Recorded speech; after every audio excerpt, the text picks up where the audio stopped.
Hallelujah, praise the Lord. सभी को जय मसीह की। प्रभु में आप सभी का स्वागत करते हैं। आइए एक वचन की ओर चलेंगे। यिर्मयाह 29 उसकी 12 आयत में लिखा हुआ है कि तब उस समय तुम मुझे पुकारोगे और आकर मुझसे प्रार्थना करोगे और मैं तुम्हारी सुनूंगा। हालेलुया। प्रभु का वचन कहता है कि जब तुम मुझे पुकारोगे, उस समय जब मुझे पुकारोगे और मैं तुम्हारी प्रार्थना को सुनकर उत्तर दूंगा। ये कौन से समय की बात कर रहा है?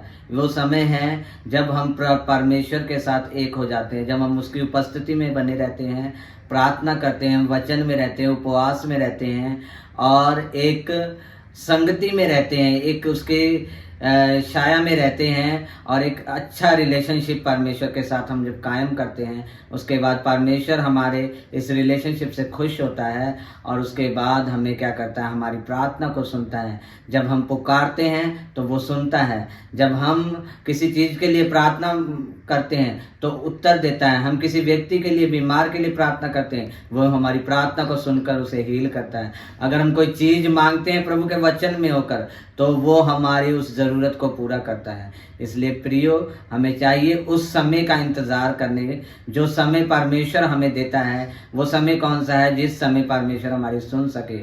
वो समय है परमेश्वर के साथ समय बिताने का और उसकी संगति में रहने का। बहुत सारे लोग प्रार्थना करते हैं, सिर्फ ज़रूरतों को लेकर प्रार्थना करते हैं कि मेरी ये ज़रूरत पूरी हो जाए, मेरी वो ज़रूरत पूरी हो जाए।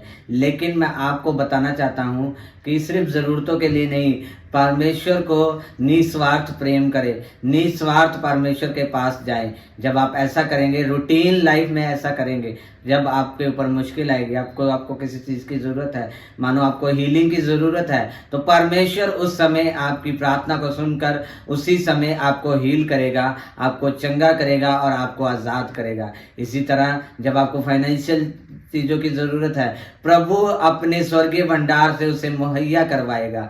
क्योंकि प्रभु का वचन एक बार फिर मैं पढ़ूंगा, मुझे ये वचन बहुत अच्छा लगा।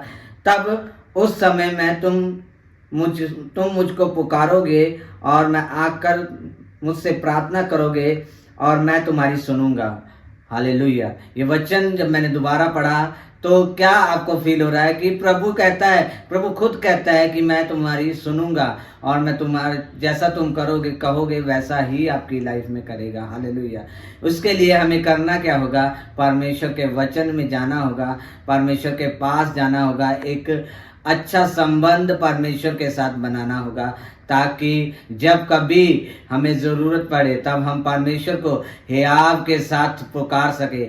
हमारे अंदर हियाव हो कि परमेश्वर मेरे साथ है और मेरी ज़रूर सुन लेगा। अगर हम दाऊद की लाइफ में से देखते हैं, दाऊद को हियाव था। जब वो भेड़ बकरियां चराता था, वो परमेश्वर की आराधना करता था, महिमा करता था।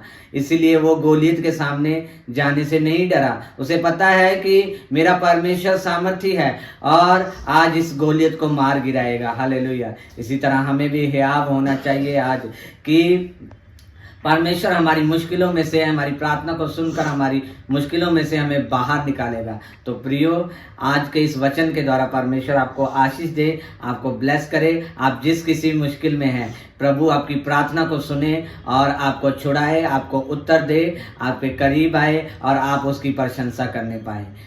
प्रभु आप सभी को आशीष दे। सभी को जय मसीह। God bless you.